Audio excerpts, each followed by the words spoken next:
is Notsam Wrestling. Introducing your host from New York, here is Sam Roberts.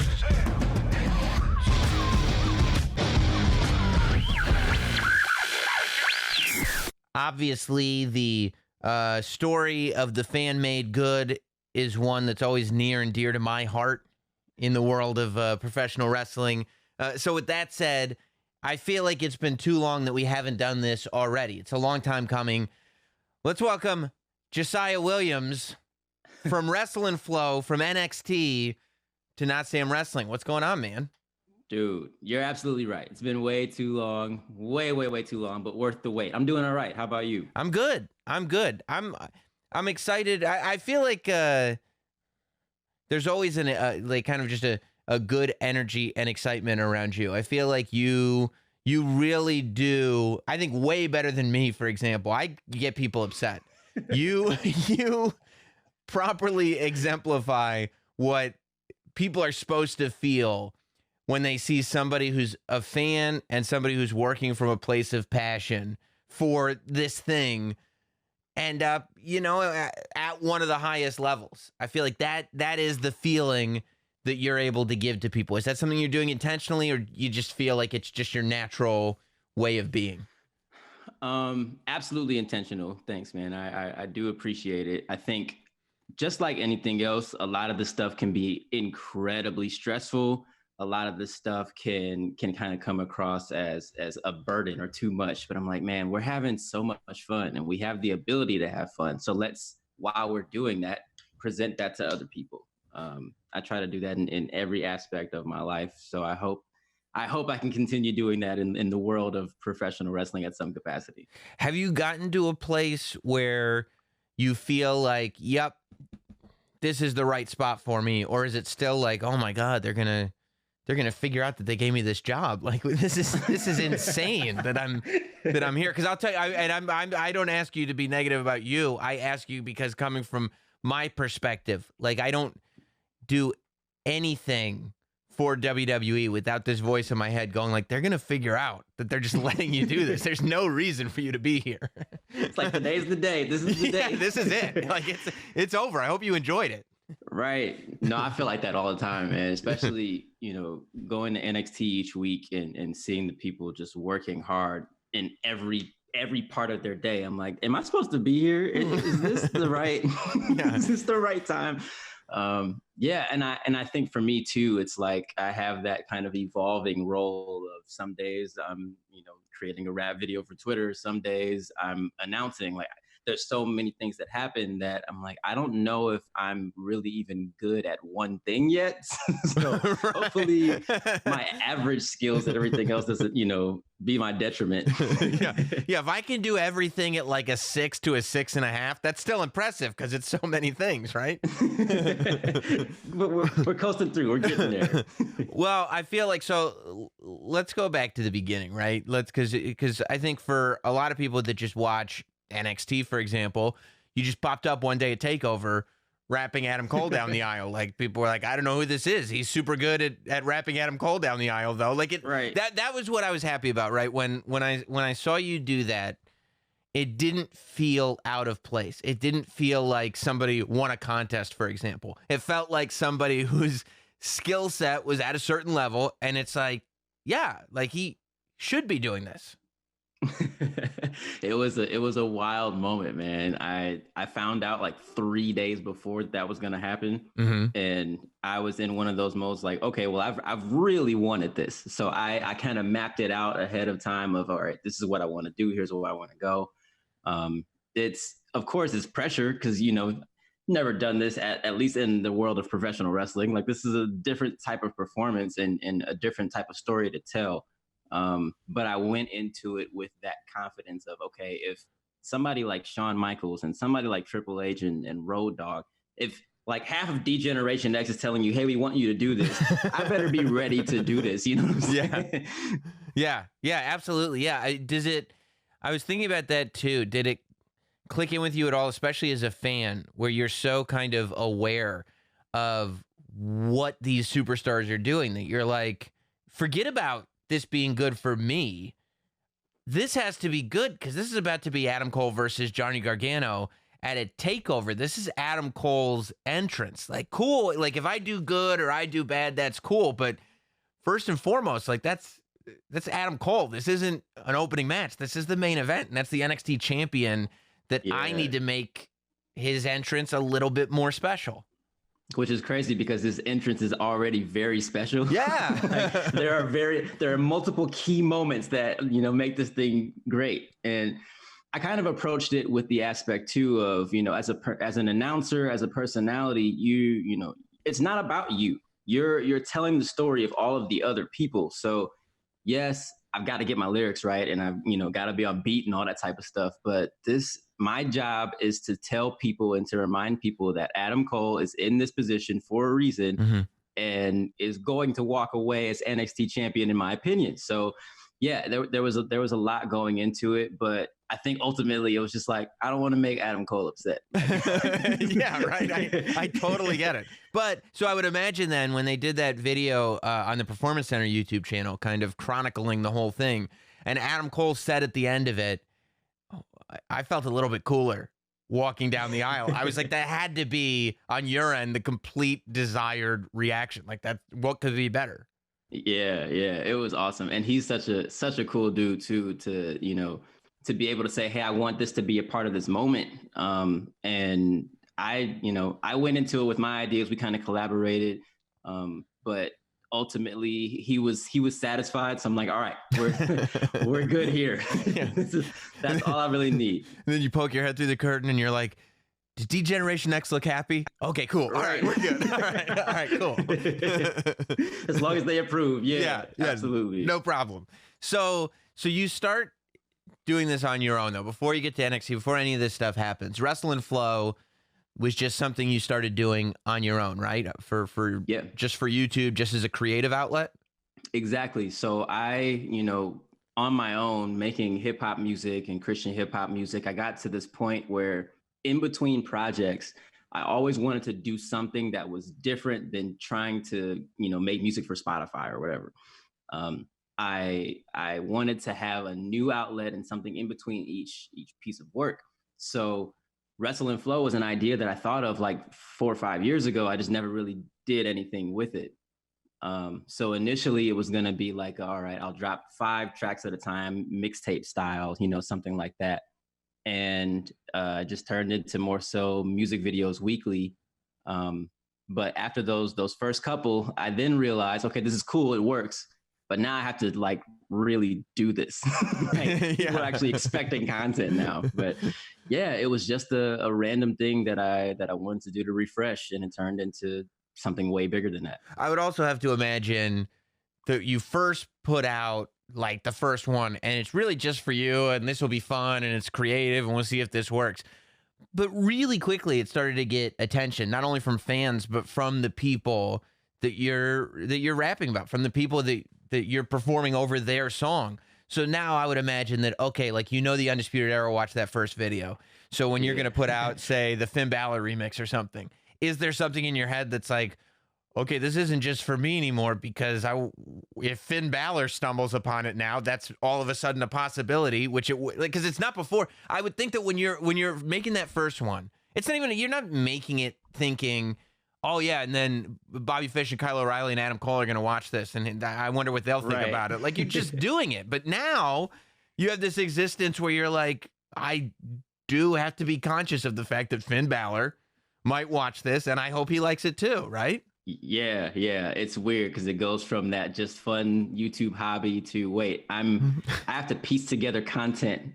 Like, I have to think of the schedule and all this stuff. And I think that's ultimately one of those things too of, well, if Samoa Joe sees this track and one, he likes it, cool. But if he doesn't like it, then he can tweet this out and be like, look at this trash that somebody, you know, put on YouTube today. Like, and then that's the end of Wrestle and Flow. That's the wrestle part of Wrestle and Flow. Samoa Joe's like, this is garbage.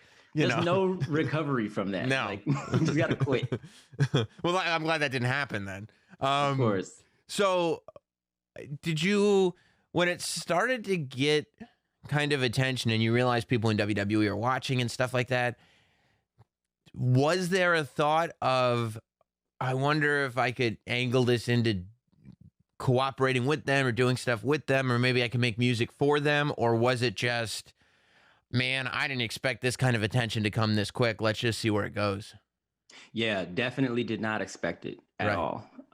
So when those ideas and conversations started to happen, it was much more of a let's see what happens, you know. Right.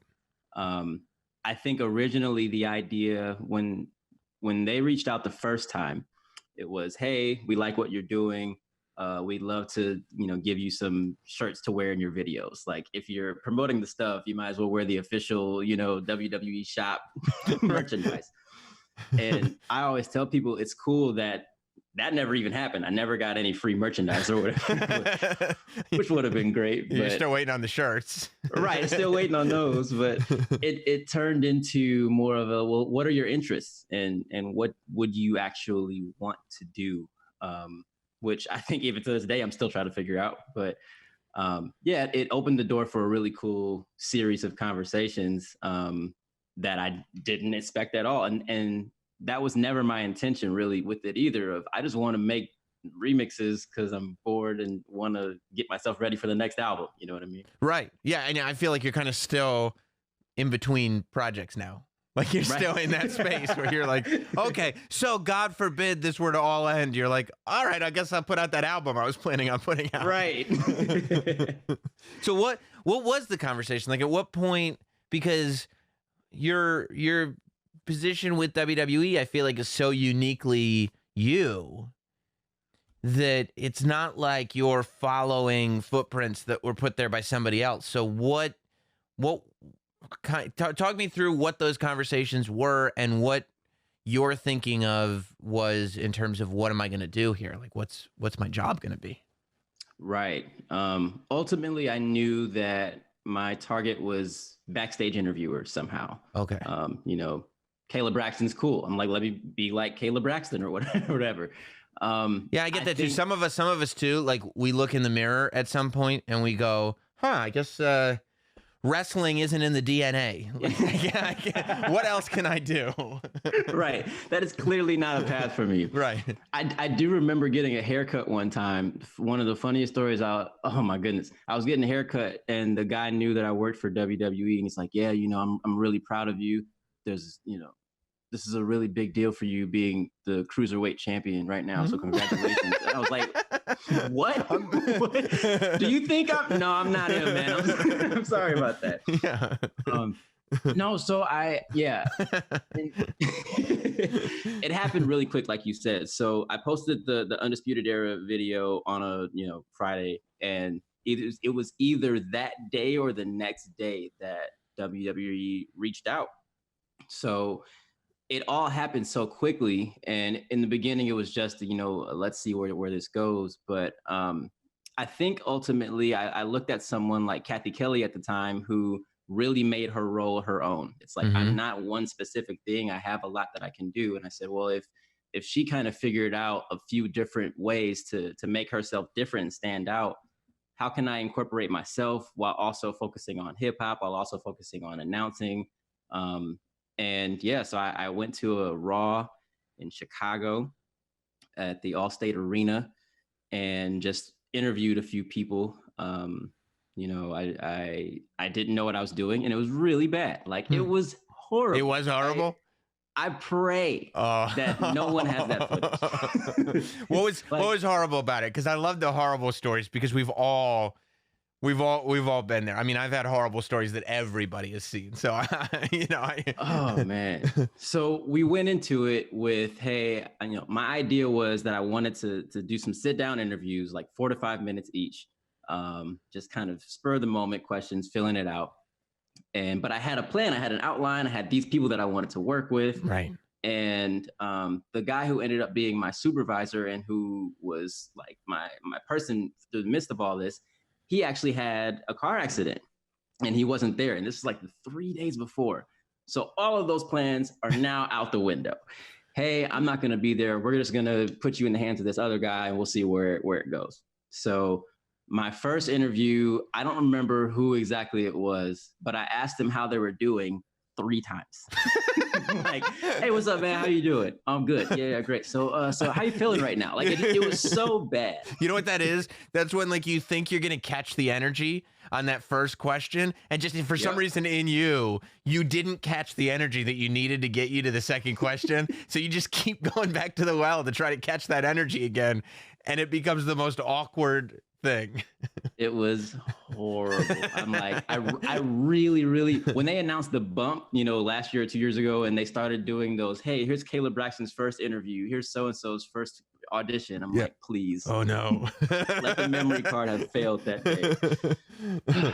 Yeah, so I went to that Raw, did a few of those, and I knew by the end of those interviews, I'm like, I just ruined my chance. Like, there's no way they're gonna ever call back after this. Yeah, so you don't think, oh, I guess I won't be an interviewer. You think, well, WWE has realized I can do hip hop music videos on YouTube, and that's it, and they don't want me any. Yeah, right, okay. So bad. So that was in October or November 2018. That February of the next year, I came down to visit NXT, and same conversation again. What would you want to do? And here are some of our ideas. And then that turned into my first, official weekend working at WWE at WrestleMania.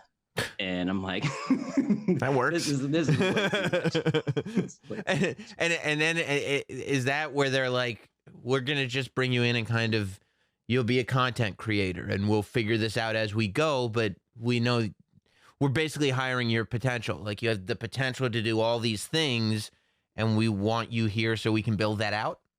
Exactly. So there were a few ideas of, well, maybe we can try to launch Wrestle and Flow, or a version of Wrestle and Flow underneath the WWE and WWE music umbrella. There's always opportunities for announcing and interviewing maybe down the line. Most of this stuff will be, my title is on-air digital talent. So a lot of social media, a lot of YouTube, and it was very broad because it was, let's see what happens. But mostly out of the Performance Center and just getting with talent on a day-to-day basis and seeing what we can create. Yeah. Now you have to be, I think, when you end up in a position like that where it's not so cut and dry, it's kind of like, well, it's a gift in the sense that you get to come in and be you. We're not going to try to squeeze you into this mold, but at the same time, you have to have the patience and the security to know, okay, like there is no safety net in the sense that, okay, I know how to handle this situation because that person handled it that way, so I'll be able to handle it this way. It's just, no, the process of figuring it out is going to be fun and it's going to be creative, but it's also going to be stressful at times, and it's also going to probably take longer than I originally think it's going to take, and all these things you kind of have to, I would imagine, balance all that out in your head and just kind of get yourself to focus back on just make content and don't worry about anything else. Yeah. It's a learning process. And I think once I realized that, a lot of the stress kind of went down. It's like, I don't have to create the perfect video my first time. You know what I mean? The Adam Cole performance, it's a crazy opportunity. Amazing. Even when I look back on it now, I'm like, all right, there's so much that I can improve on. Like, oh, really? Like, when I watch it, I'm like, I could have done that a little bit better, or this could have been.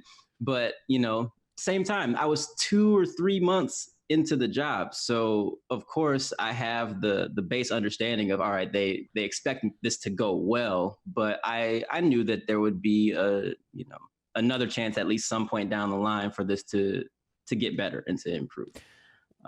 So going into this, like you said, you have to have an open mind. You have to be willing to be flexible, and brush off your mistakes. It's okay to fail, but when you do fail, learn from it, get back up and push forward. Yeah, it's interesting. Like, you don't realize that a lot of times those mistakes that you make are only as big as you allow them to be. Like, if you kind of brush them off and you can move past it, you look around and you're like, oh, everybody else was able to move past this. Like, I was the only one that was holding that process back. Like, this was this huge colossal thing because it was in my head constantly, going over and over and over again. So that's hilarious that you say that. My biggest I'm gonna label it as my biggest failure in WWE so far. We'll see what happens. 2 days before NXT, it was the day after Survivor Series. Earlier that day, I put out a video talking trash about Raw and SmackDown. Okay. And I'm like, NXT, we're just gonna destroy y'all pretty much. And Shawn Michaels saw it, and he's like, hey, can you do that live on Wednesday? So first of all, I'm like, my favorite wrestler of all time just asked me a question. Number one.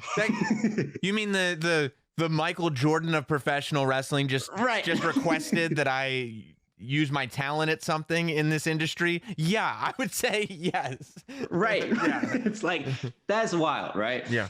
Also, he, I don't know what his musical tastes are, but all right, somehow this hip hop video he enjoys. Cool. So the day before, I'm like, yeah, I'll do it. Let's make this happen. I start talking to Triple H and Road Dogg. He's like, all right, this is cool. Let's just tweak a couple of the lines and, to kind of apply it, because that was before, this is after.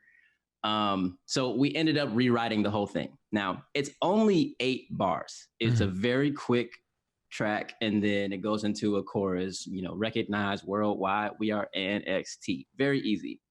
So we get to the rehearsal at NXT, and I completely forget the lyrics. Completely forgot every lyric 4 times. I'm breaking down. I'm like, what? I'm gonna get fired. This is it. This is that day, right? Yeah. And it was weird because Triple H was too calm, and I'm like, why are you so calm? We're getting ready to go live in 2 hours, and I don't know this track that we just wrote yesterday. And it's that same thing of just relax and do it. We asked you to do it for a reason. We believe in you. Have confidence in yourself. And so it wasn't a failure. Obviously it went well. I remembered whatever. I actually read it from my phone on, on TV, but it was one of those things where it's just like, why am I freaking out about this stuff? Yeah. It's a moment, take it, get back up and learn from it. So, yeah.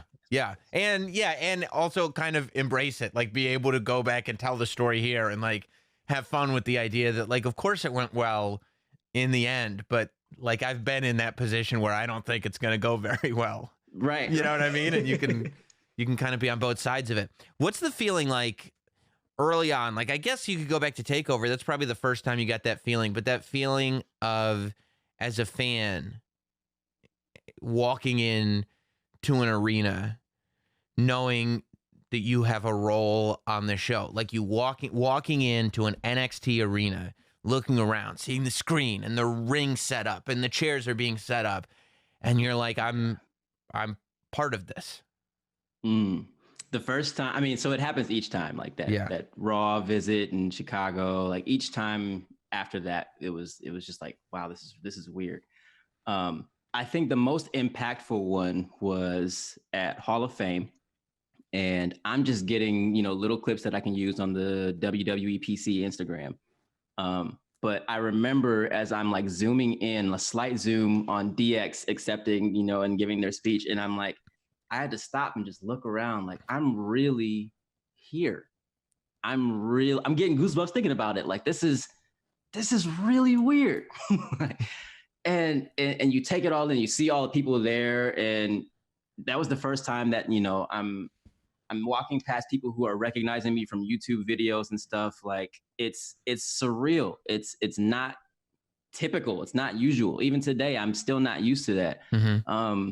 But it also kind of gives you this sense of, all right, even in those moments where you're kind of self-doubting and questioning yourself, like you're here for a reason. Right. One. That's probably number one. And then number two, it's like, just really take it in, because you don't know, what tomorrow has promised. So just take all this in, and that feeling that you have, try to make those goosebumps last forever. Yeah. And they do. Cause every time you tell the story, like you come back to that feeling, right? You just said, like, you're starting to feel it again. I mean, that was when I came on and did one kickoff show. I was like, this has to be the only goal, that once I do one kickoff show, that can't be taken away. They could fire me after the kickoff show, and that's okay. Yeah. But nobody can ever take away the fact that somehow I sat at that table and did a kickoff show, and that's it. Like that. Yeah, man. If that's the whole story, that's enough, right? Right.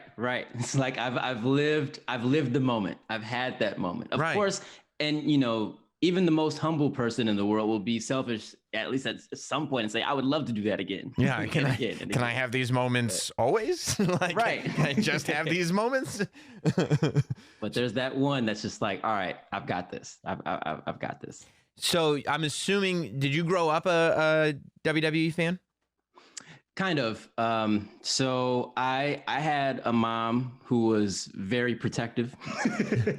So when I started showing that I was interested in, Kane and The Undertaker, she's like, not in my house.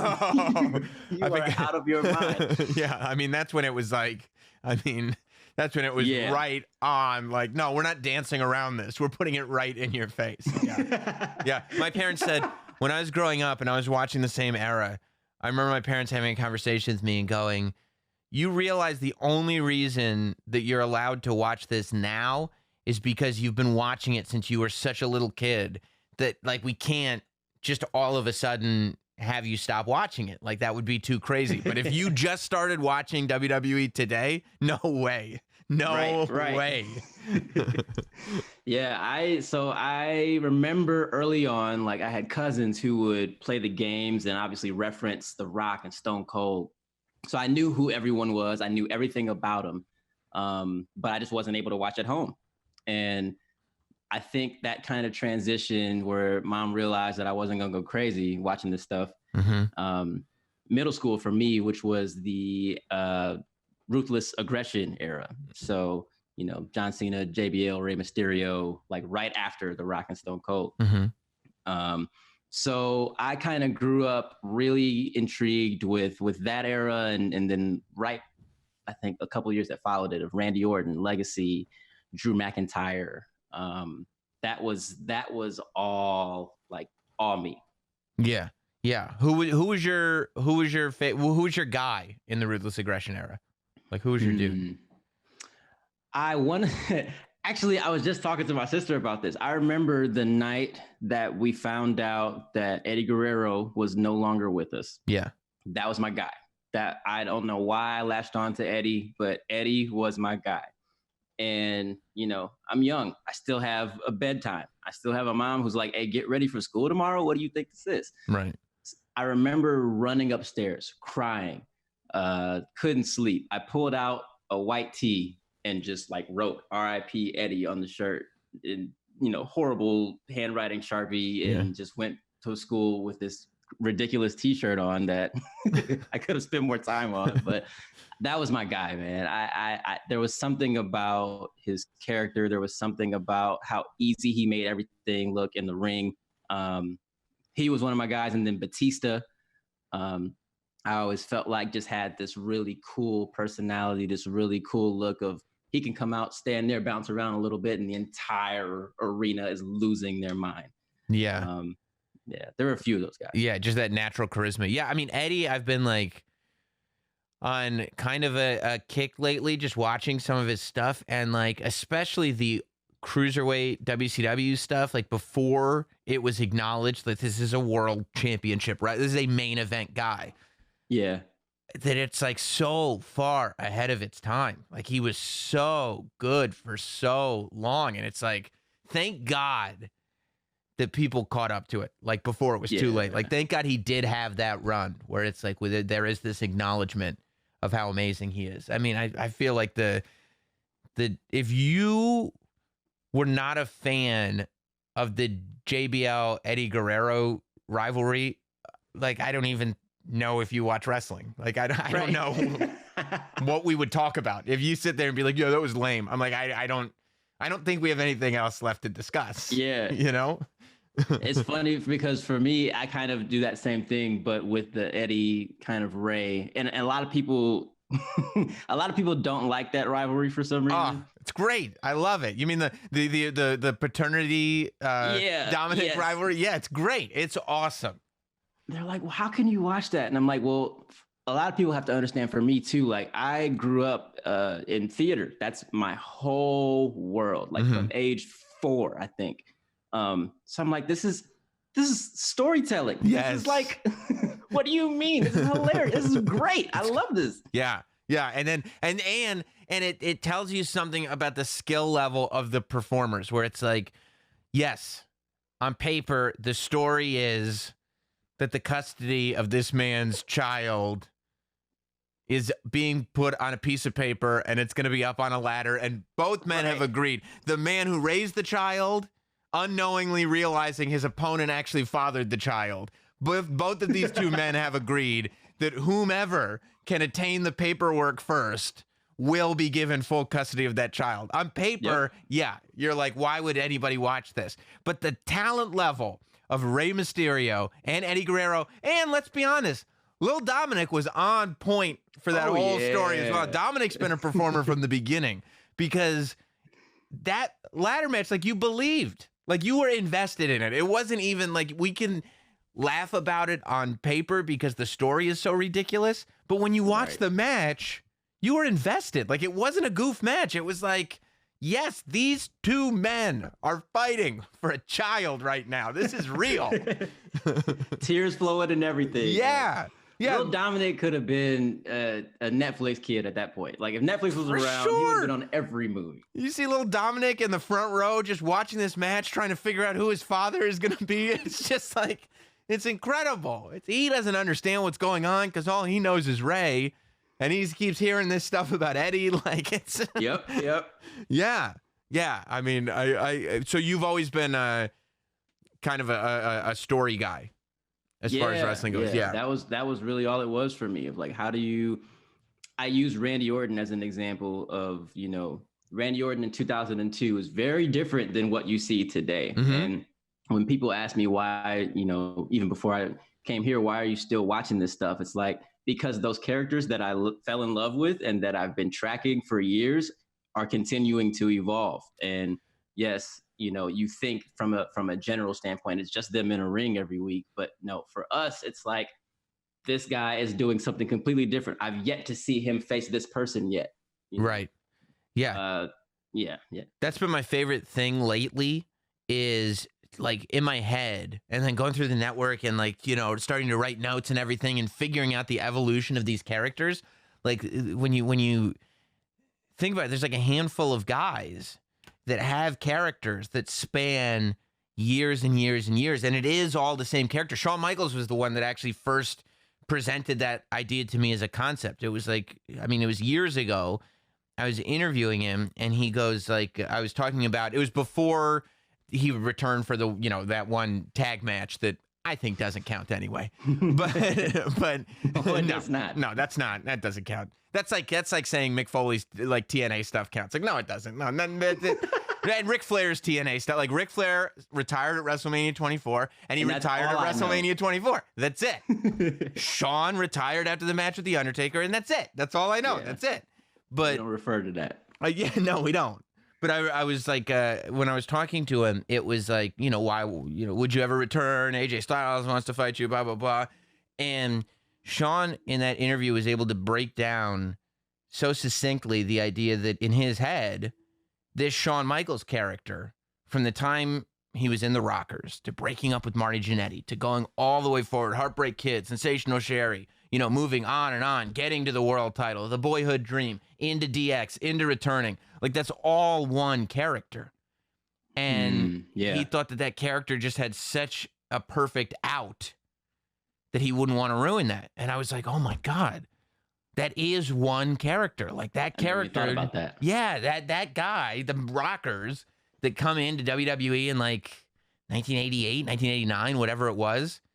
That Shawn Michaels is the same Shawn Michaels that spans throughout the entire WWE run. And it's like, and you could go back and trace it. And if you wanted to spend the time and get into the detail, you could tell that story. Same with guys like The Undertaker. Like, The Undertaker debuts at Survivor Series 1990. And you can tell a 30-year story of this one character. And there's nothing like that in television anywhere else. Yeah, I was watching what's it, The Last Ride, and even when he explains, you know, there's a brief explanation of the American, you know, the American badass, and I'm like, this guy you know, it would seem like it's completely different Yep. than everything else, which, yes, of course, it looks different, it sounds different, etc. But that's still the same guy in there. Right. And that character, like, we still see it as it makes sense because it flows. It's right. It's a flow. And you can even see it like really subtly in the aesthetic, like the aesthetic changes that The Undertaker goes through. When he first shows up as the American Badass, he's got like, yeah, he's on a motorcycle. He's got a denim shirt on. His hair is red instead of black, but his hair is still long. He's still got dark sunglasses on. He's wearing a leather trench coat. And you're like, oh, no, there is no doubt that this is the same Undertaker. Right. And then it evolves, and then he cuts his hair, and then he loses the trench coat. But that evolution happens. And then when he comes back at WrestleMania 20 as the Dead Man, it's not like he just puts the tights and the purple gloves back on and he's the Dead Man again. He's got leather pants on still. He's got that kind of Deadwood, Old West, badass Undertaker vibe to him. He's still got MMA gloves on. And you're like, oh, this is the evolution of the Dead Man because American Badass Undertaker got buried alive. So of course he would come back as a dead man. Yeah. Right? Yeah. Like it all makes sense. I love going through those character arcs. Yeah. And I think, like I said, I definitely think Randy Orton falls in that category. Definitely. Man, you're right. There's not too many that we can say goes in there. Nope. Edge does too. I mean, Edge from You Think You Know Me Edge into awesomeness, into Rated R Superstar, into like that follows a track too. It's kind of amazing. The stuff that really blows my mind is like Stone Cold Steve Austin, because technically his story arc kind of moves like a Tarantino movie in the sense that, so follow me on this. And I think you'll be with me because, as you can see, I've been putting a lot of thought into this stuff. I see. Yes, but the Ringmaster shows up in 95. That's a brand new character. That's the beginning. That's the start, right? So all the Stunning Steve stuff, the WCW stuff, everything before that doesn't count anymore because a new character comes in. His name is the Ringmaster. We've never seen him before. The Ringmaster evolves into Stone Cold Steve Austin. Once he's Stone Cold Steve Austin, he starts acknowledging that he was Stunning Steve Austin before. So technically, you start with the Ringmaster, you get to Stone Cold, then you can go back to Stunning Steve to set up the context. You see what I'm saying? I feel that. Yeah. So in that same light, because I don't remember I shouldn't say I don't remember. I wasn't watching at that point. But yeah. Was there a point where Triple H referred to his Okay, other characters, terrorizing? Okay, that's Paul Levesque. That's a great question because there wasn't ever a strong acknowledgement. I don't think I would start the Triple H character at the Greenwich Blue Blood. Okay, because you can, and that's nuts because to go from. Because you'd go, yeah, I would probably go, like you knew he was terrorizing and it would get mentioned kind of, but I don't think terrorizing was meaty enough to give that, that kind of credence. And I don't know, Jean-Paul Levesque, I think that you have to start at the Greenwich Blue Blood and then you can go forward and he kind of morphs into the Greenwich Blue Blood that was a little bit more realistic, that had like the Mozart music that won the King of the Ring, which morphs into DX, which morphs into the DX Army, where he's now the leader. And now you're talking about a main event guy. Now he morphs into it's our time and I'm the game, and then so on and so forth. And he becomes the King of Kings and takes over wrestling in the world as we know it, and he controls the universe. And that's there is a story there, yes, but yeah, that's a good question with terrorizing. I might now have to go back and really think about it, but I'm pretty sure I'm sticking to starting with all night just trying to just scroll through like, does he actually mention terrorizing? But I think I'm gonna go Greenwich Blue Blood and have a straight line through to today, really. Yeah, because he's not, he's not retired. Did you end up going back and watching some of the old stuff, especially as accessible as everything is now? Did you at any point go back and start going like, oh my God, there's decades of stuff here that happened before Ruthless Aggression that I could just watch in its entirety.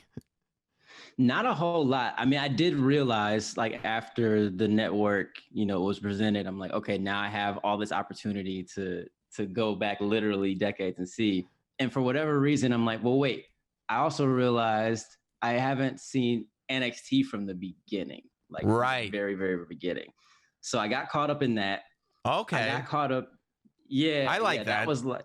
Now, let me ask you this.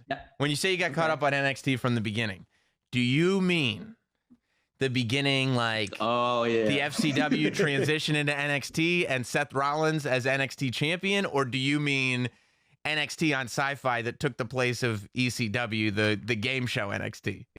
No. The first thing that I watched was, I don't know what location. I don't know if that was Full Sail, but it was the beginning of right when Seth Rollins is champ. Let me tell you something. I will go back on a guilty pleasure hate watch kick of those NXT game shows, and it is some of the crummiest TV you've ever seen, but it is amazing. Like, I will watch episode just to hear Michael Cole. You've never heard any, because it's also right in the midst of his like heel announcer thing, so he can get away with a lot more. Oh yeah. But I mean, the disinterest that he has as he's doing commentary for the show, like, and he's sitting there going like, oh, who do you think's gonna get eliminated? And Michael Cole's like, I wish the whole show would get eliminated. You're just like, just great. It's so not feeling it. No, not at all. Not at all. It's so good. But that, I like that you did that you went back and,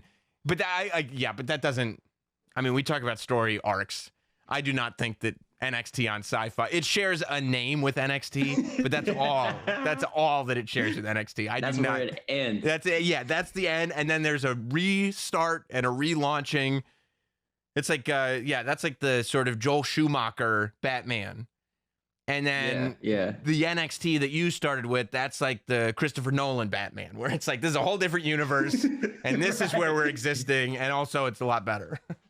It's true. Very, very true. So you went back and like just ran through NXT, because it is tough. I mean, some of that early NXT stuff, like, it wasn't on TV. Like, you would have to hunt it down.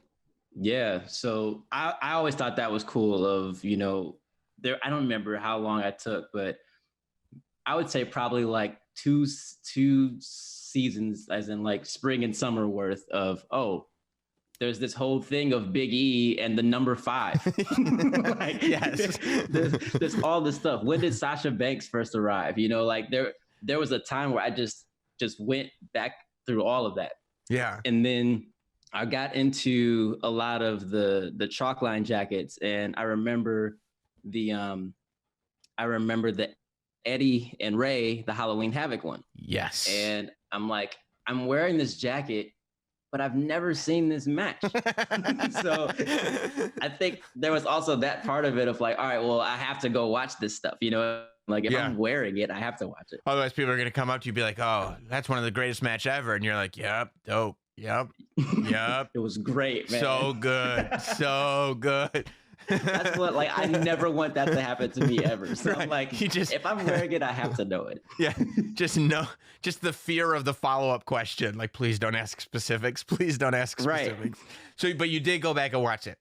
I went back and watched that about 2 years ago. And so we did obviously Halloween Havoc NXT. So seeing Santos Escobar come in wearing the gear, I'm like, I know what that means, and not just because I have it on a jacket. Like I can think of the spots. Those pants look like the pants on my jacket. That's super cool. Right. Was that Ray's actual gear, or was it modeled after Ray's gear? He said that it was the original. That's what he said, right? Yeah. That blew my mind. I was like, that's interesting. Like, how did you get this? Because I saw Ray posted it on Instagram, and that was the first, I guess I was half paying attention when I first saw it, and I was like, oh, because like Seth, in his match with Ray, I think at SummerSlam, kind of like his gear was inspired by the Halloween Havoc match. So when I saw Santos like have gear that like was mimicked it, I was like, oh, that's super cool that he did that. And then I looked at Ray's Instagram, and he posted a photo of the gear, and then I was like, wait, what? And I like looked up the clip. I was like looking back and forth. I was like, he's wearing the actual gear? Like, that's incredible.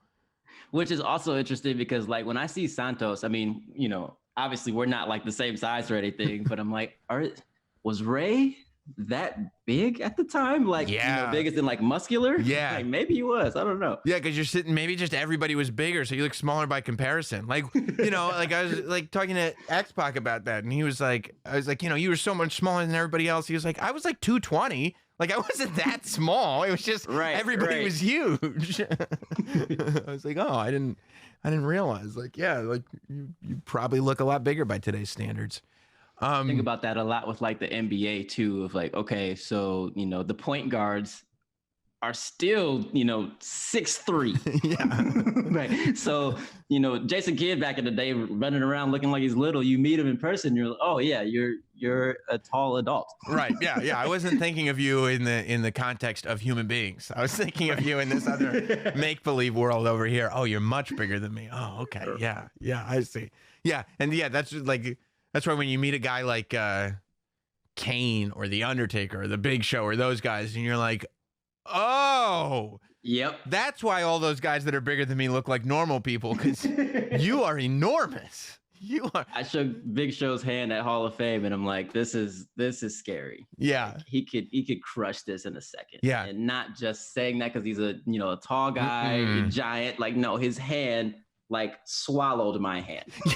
Yeah. When you start meeting wrestlers, that's when you really realize, wrestlers and MMA fighters, you really have that feeling that doesn't normally come across you, where my existence is in this person's hands. Like, whether I live or die is your choice. Like, you could choose right now to end me, and I would just be ended. Like, that's that you're in control here, not me. I don't, I could sit there and be like, yeah, well, I'm also good at this. I have talents that he doesn't have. But at the end of the day, if it's either him or me, it's him. Like, that's it. It's like, no question. Right. That's done.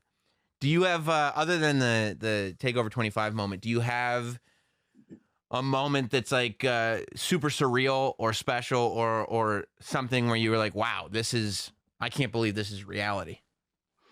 Yeah. So, my first weekend here, I pretty much like met everyone because it's WrestleMania. So everybody's there. Right. So it wasn't like, oh, that's John Cena. I saw him earlier today. I didn't get over it. It was just, it was more of like, wait, that's Piper Niven. You know what I mean? Like the people who you don't expect to meet. Yeah. That was cool. And then actually going over to do a couple of shows with NXT UK. And first of all, it was my first time out of the country. So hadn't done that before. But that's a whole, roster of folks that a lot of them weren't at WrestleMania or I didn't have a chance to really meet. So that was a moment too of, wow, I really work here and I really see these people and they're just nice human beings. You know what I mean? Right. And they're not sitting there going like, hey, why are you here? They're like, yeah, you work here like I do. And you're like, whoa, cool. Did you see, by the way, that Walter Dragunov match yet from NXT UK this week? Insane. Like insane. I mean, it is so brutal. You forget that there's not even an audience in the room. Like, there's the last show that it's an empty room. And you're like, the sounds of those slaps, the sounds of the thudding. It's like, it was insane. And then it's also like, so, you hear those slaps in the moment. And then like 5-10 minutes after each one, there's this handprint there. And then Dragunov's back is like bright red and like starting to bubble up and stuff. Yeah. like these two people, they're just fighting each other. They're having a fight right now for the title. Right. That's all this is. Yeah. I was in the middle of editing a video for the PC YouTube, and I got to that point where I'm like, dang, I need to focus because like I'm stuck on this match. 30 minutes have gone by. Like I need to get back to work. So you actually, you've done the backstage interviewer thing a couple times now. And you have figured out how to get past the how you doing, which is a great accomplishment. Right. So congratulations on that. Is that something that you still go like, that's what I'd like to do? Or was that a goal that you had before you realized, well, I didn't realize this other stuff was even a possibility? That's definitely the goal still. Yeah. So I've been training under Alicia Taylor for the last year. announcing, backstage interviewing, everything, pretty much all on-air talent roles. I did a little work trying commentary. That also, I don't want to listen to that ever again. Commentary's hard, really man. well. Commentary's very hard. It's really, really hard. It was, oh man, yeah, that's insane. So I actually, when we moved NXT to the USA Network, I was training alongside Kathy Kelly to be the two backstage interviewers. What happened was we realized, oh wait, in the past NXT, we haven't had a need for commercial breaks because it was on the network. We just go straight into the next thing. So we're like, well, we need to kind of try to fill this time and do little things to keep the audience engaged because we haven't really needed to. And Triple H is like, who can we get to? And as soon as he said that, I was like, I'm the who can we get guy. I'm the who can we get to. That's whatever it is. That's actually what you hired me for. That's my job title. They're like, and it's like one of those scenes from a movie where as he keeps talking, you're like, this is gonna be me. It's like, we need someone energetic. We need someone youthful. Oh, in 5, 4, 3.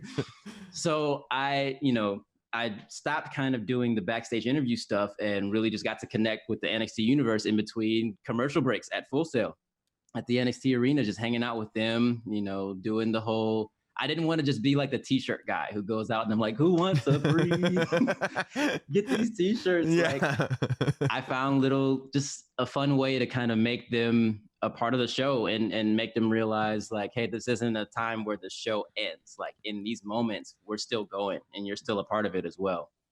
So hopefully I can get to a point where, I'm back into it and doing the backstage interviews and learning that role again. But I think for now, especially because we don't have the fans there, it's like, well, what else can I do? Mm-hmm. Let's try to find something different. And there's still a ton of work to be done. So there's always going to be something. Yeah. I mean, real quick, we should also mention how amazing, because I feel like there are certain jobs that get overlooked, like taken for granted by fans, that you just go, yeah, well, that's just what this sounds like.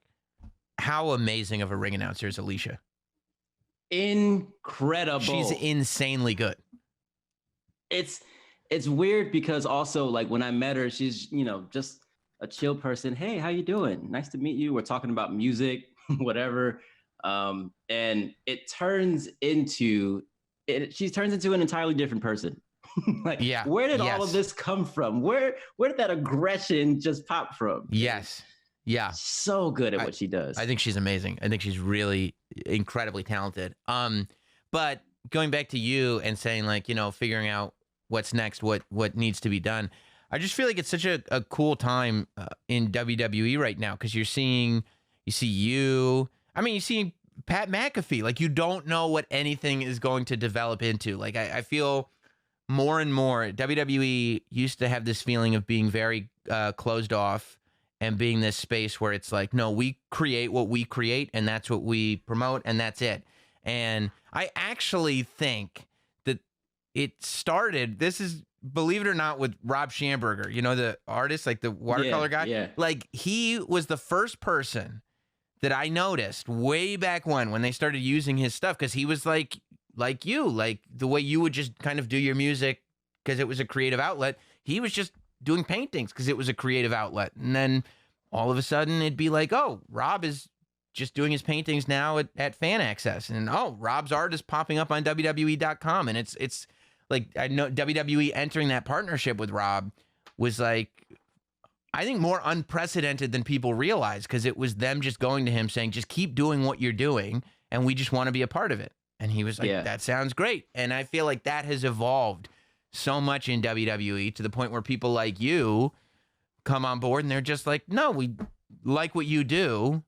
Just keep doing that and do it with us. And you're just like, okay, all right. Like, okay.